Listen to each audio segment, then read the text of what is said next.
Hi, I'm Juliette Wilson. I'm the nurse manager and director of the memory care unit.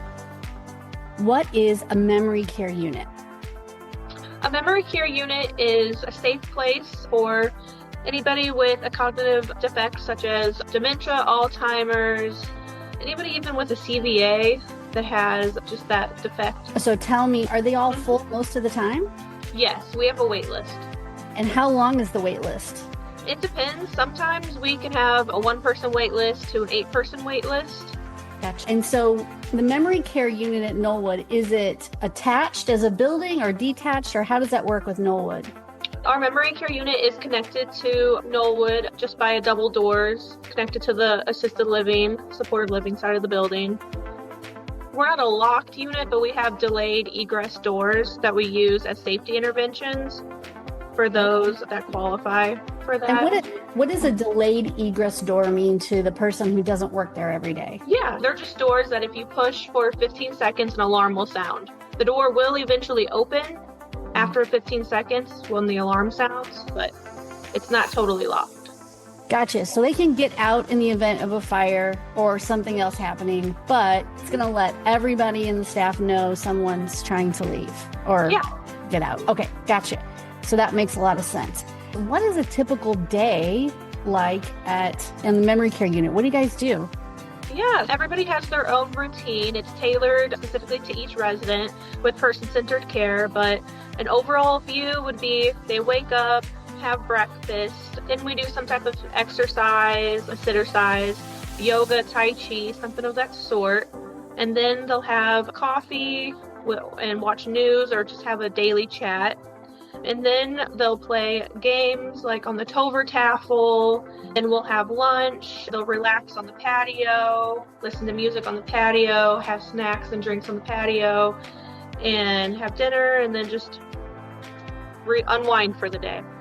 And do you guys have some special events for the residents there, like around the holidays or? Yeah, we have holiday parties. We just had the big 4th of July event here with the fireworks. We have music therapy and pet therapy. Oh, nice. Music therapy, pet therapy is once a month, every Saturday of the month. And we have somebody that comes in and does yoga Tuesday, Thursdays, and Saturdays. And we have somebody that comes in and does Tai Chi Wednesdays and Fridays. Okay, so tell me about the severity of dementia. Can the person who has dementia go from maybe a stage where they're not able to live in the supportive living, they transition over to memory care, and do they stay there until the end of life?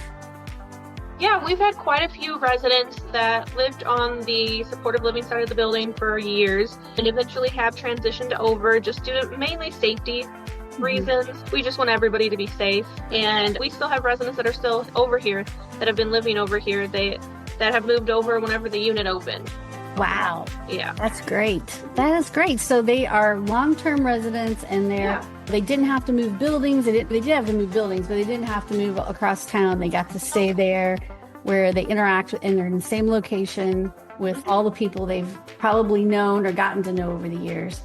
So that's great. What are some things that music therapy does? Do they listen to oldies, or is it by headphones, or do they just play some music? Yeah, so we have a music therapist. She's came a few times. She'll be here next week. She's employed with residential hospice. Her name is Hannah Fisher. She comes in, she sings songs, she brings guitar, she brings tambourines.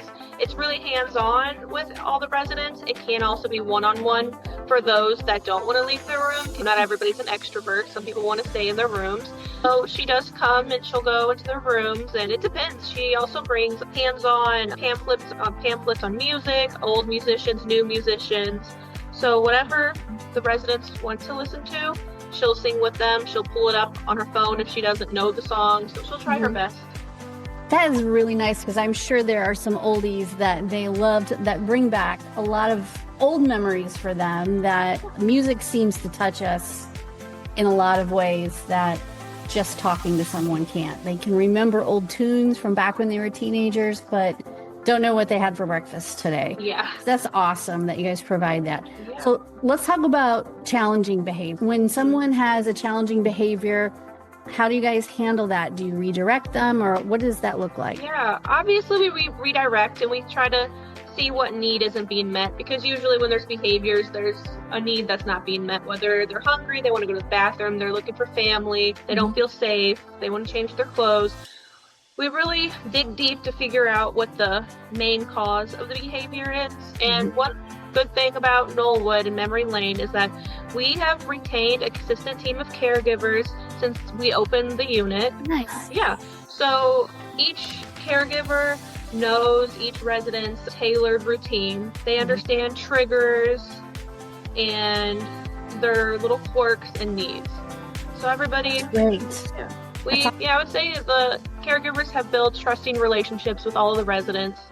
I'm sure that makes them feel a lot better. And do you guys do things like dolls and teddy bears? And I know there's all kinds of dementia related activities out there, like baby dolls. Sometimes a woman or even a man will want to hold a baby. Is that something that you guys do? We did have a resident in the past that had baby doll therapy, and some days I'd end up babysitting her baby for her. No day is the same. One day she's all about the baby, the next day she wants a break. She wants to babysit. She's going to work, so drop the baby off at daycare. That's awesome. And I'm sure that baby was the easiest baby you've ever had to care for. So pretty easy request. Yeah. That's great. And is there any other thing that you find that memory care at Knollwood serves that just traditional nursing facility just doesn't? I feel like the continuity of your caregivers being the same ones for a long time, that's really special. Yep. And we don't have agency staff at all, nursing or CNA. Everybody, all the staff members know the residents. That's great. That at the end of the day, it's like we're family. I'm sure that their family members also feel much relief in knowing that it's the same crew all the time. Yeah. That's great. What about visiting hours? Let's talk about families. Can families come in at certain times? Yeah, we really view Knollwood as their home. We say these are their apartments, they're not their rooms. So we don't have designated visiting hours. If a family wants to come see their family member, they can come. Yeah. They can come at any time of the day. I recommend during waking hours. But, 2 a.m. is not going to do much for you. But 2 p.m. might be a better time of the day. Yeah. Some residents seem to visit better with family in the evening. Some seem to visit better during the day. So families are encouraged to participate and come out. What about doctor's appointments? Does a doctor come in to see everybody, or do you take folks out to go see physicians and things like that? Yeah, we have a nurse practitioner with Gerio Primary. She comes to see residents on a 3-month basis and as needed basis. She's in the facility every 2 weeks. We also have a podiatrist that comes quarterly. Nice. Yeah. And do they get their hair done or just, basic showers, or how do you guys handle that? We have a shower schedule and it just goes by needs, whatever the resident needs. And some days, maybe they don't want to take a shower on Tuesday. We'll do it on Wednesday. So it's whatever the resident wants. We also have a beautician on site here at Knollwood, and she's here every Thursday. She does perms, cuts, dyes. That's nice. Yeah. That's great, because I know whether you remember what you had for breakfast or not, you might remember that you'd love to have your hair done. Yeah. You always feel better. Yes. I always feel better when I get my hair done. Thank you for talking to us about the memory care. You call it Memory Lane? Yep, we call it Memory Lane. Perfect. That's so nice. Okay, so you mentioned to me that you all do dementia training. So tell us all about that. I am certified through the National Council of Certified Dementia Practitioners. And what that means is I am a certified Montessori dementia professional, and I am also a trained trainer. So what that means is it helps me train the staff to give more individualized care. And it just gives them a hands-on experience with the staff for that individual outlook. And I'm also a certified dementia practitioner. Oh, wow. Great. Yeah.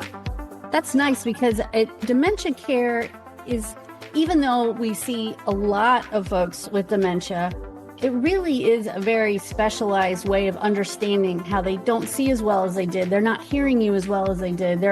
They may not even have the right feeling in their fingertips that they used to have. So understanding the aging process and dementia on top of that is really, so I'm so glad you guys do that.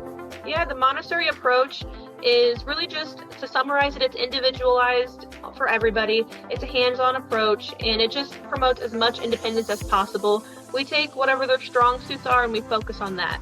For example, in the past, I had a nonverbal dementia patient, and she could not express any needs, but you know what she could do? She could play the piano. Wow. So she would play the piano at any time, and you could just tell that just brought out happiness in her. That is so nice. Yes. It'd be so lovely to hear. Oh my goodness. Yeah. And tell me about The Tover Taffel. the Tover Taffel. I have no idea what that means. Tell us about the Tover Taffel. Okay, the Tover Taffel has simple games that promote meaningful play. Games are specifically designed for those with dementia and can be individualized or for a group. For example, level 1 is observation only, level 2 is observation and holds attention. Level 3 is memorization games, which end with a reward. 4 focus on thinking, reasoning, and you can make mistakes in those games. Level 5 is planning and decision making. So each level of care and stage of dementia, there's a level of games.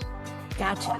And you can involve everybody in the games. There's music games, matching games, memorizing. There's a lot of music games. Everybody seems to like the music games. Yep. I bet they do. That's probably really fun for them. Yeah. Great. Yeah. Music is what it's all about sometimes, the dementia world. It just really has an effect on our brains and our souls. So that's awesome. You guys doing a lot with music is really great. That's a meaningful part of their lives. And so that's awesome.